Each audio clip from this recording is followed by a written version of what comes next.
Brothers and sisters, Frères et sœurs, j'ai récemment médité sur cette question. Si tout ce que vos enfants savaient à propos de l'Évangile devait venir de vous, si vous étiez leur seule source, combien en sauraient-ils? Cette question s'applique à toutes les personnes qui aiment, qui guident et qui influencent les enfants. Y a-t-il un plus grand cadeau à offrir à nos enfants que le souvenir profondément ancré dans leur cœur que nous savons que notre Rédempteur vit? Savent-ils que nous savons? Et plus important encore, savent-ils personnellement qu'il vit? Lorsque j'étais petit garçon, j'étais celui des enfants de ma mère le plus difficile à élever. Je débordais d'énergie. Ma mère me raconte que sa plus grande crainte était que je ne vive pas jusqu'à l'âge adulte.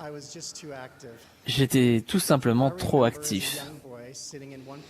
Je me revois jeune enfant assis en famille lors d'une réunion de Sainte-Seine.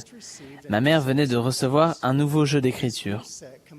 Ce nouveau jeu comprenait l'intégralité des ouvrages canoniques dans une édition reliée et au centre se trouvait une partie avec du papier ligné pour prendre des notes.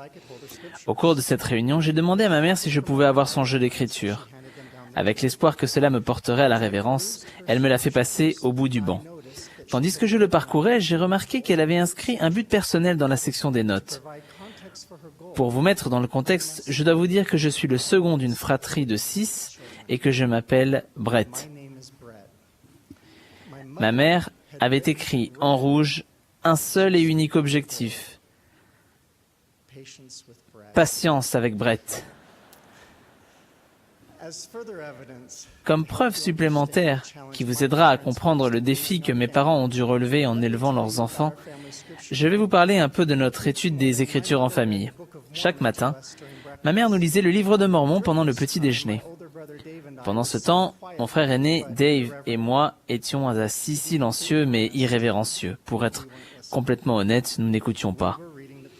Nous lisions ce qui était écrit sur les boîtes de céréales.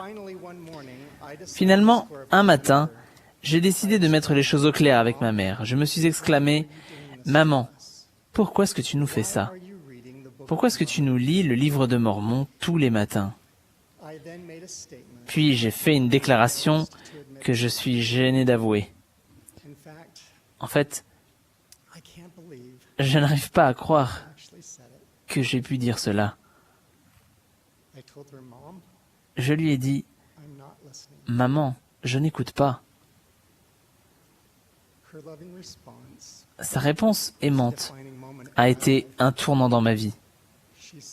Elle m'a dit « Mon fils, je suis allé à une réunion où le président Romney a parlé de la bénédiction de la lecture des Écritures. Au cours de cette réunion, j'ai reçu la promesse que si je lisais le livre de Mormon avec mes enfants tous les jours, je ne les perdrais pas.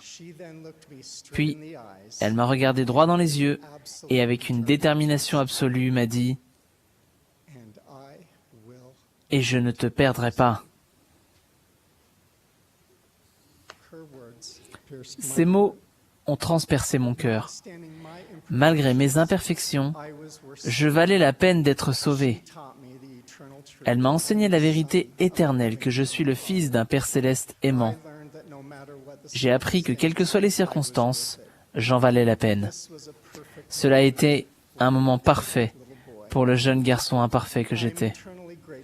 Je serai éternellement reconnaissant à l'ange qu'était ma mère et à tous les anges qui aiment les enfants parfaitement, en dépit de leurs imperfections.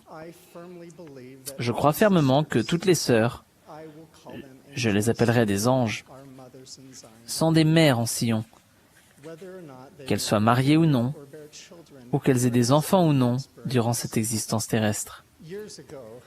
Il y a des années, la première présidence a proclamé « La maternité est proche de la divinité. C'est le service le plus élevé et le plus saint qui puisse être assumé par des humains. Il place la personne qui honore cet appel et ce service sacré juste après les anges.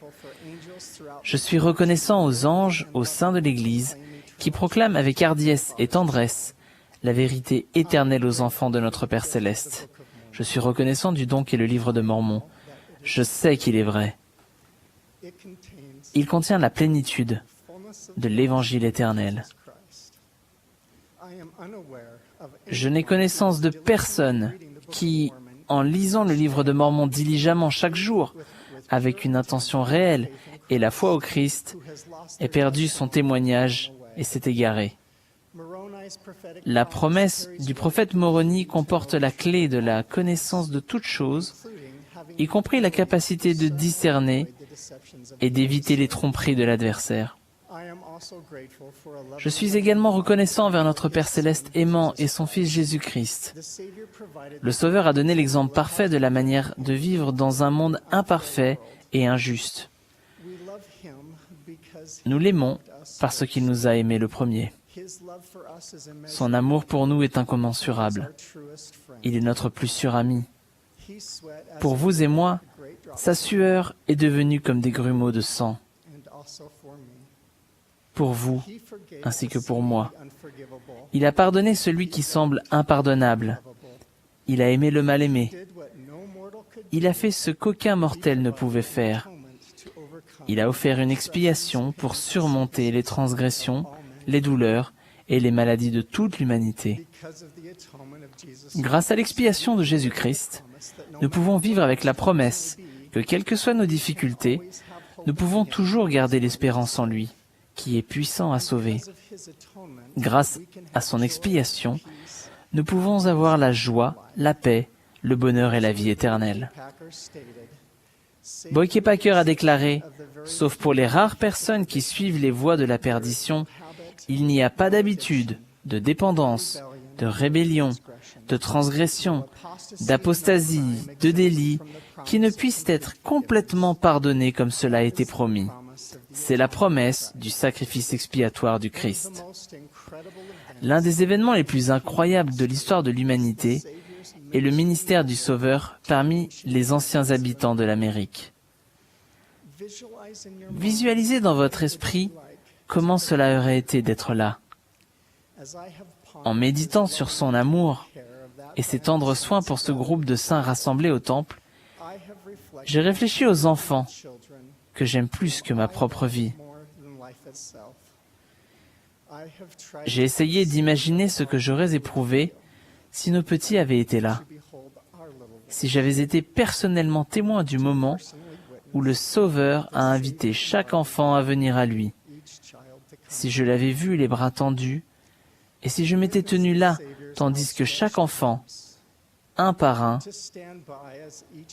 touchait délicatement les marques dans ses mains et dans ses pieds. Enfin, si j'avais entendu chacun d'eux rendre témoignage qu'il vit,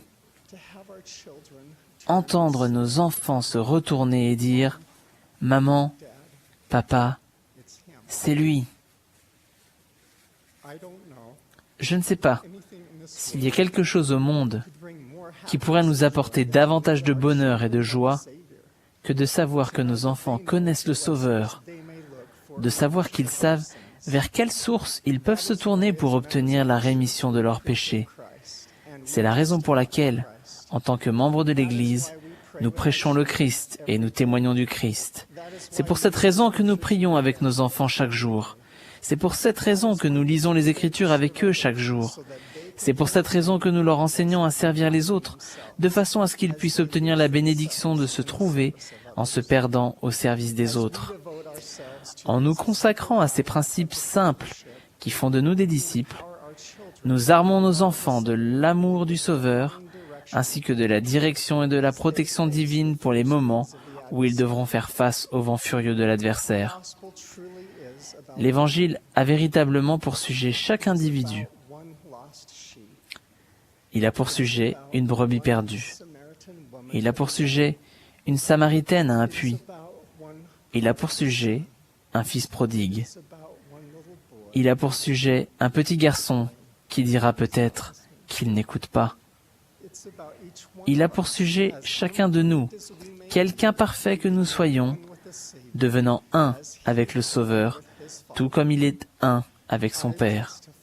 Je témoigne que nous avons un Père céleste aimant qui nous connaît par notre nom. Je témoigne que Jésus-Christ est le Fils vivant du Dieu vivant. Il est le Fils unique et notre avocat auprès du Père. Je témoigne encore que le salut vient d'eux et par son nom et par aucun autre moyen. Je prie pour que nous consacrions notre cœur et nos mains à aider tous les enfants de notre Père Céleste à le connaître et à ressentir son amour. Si nous le faisons, il nous promet la joie et le bonheur éternel dans ce monde et dans le monde à venir. Au nom de Jésus-Christ, Amen.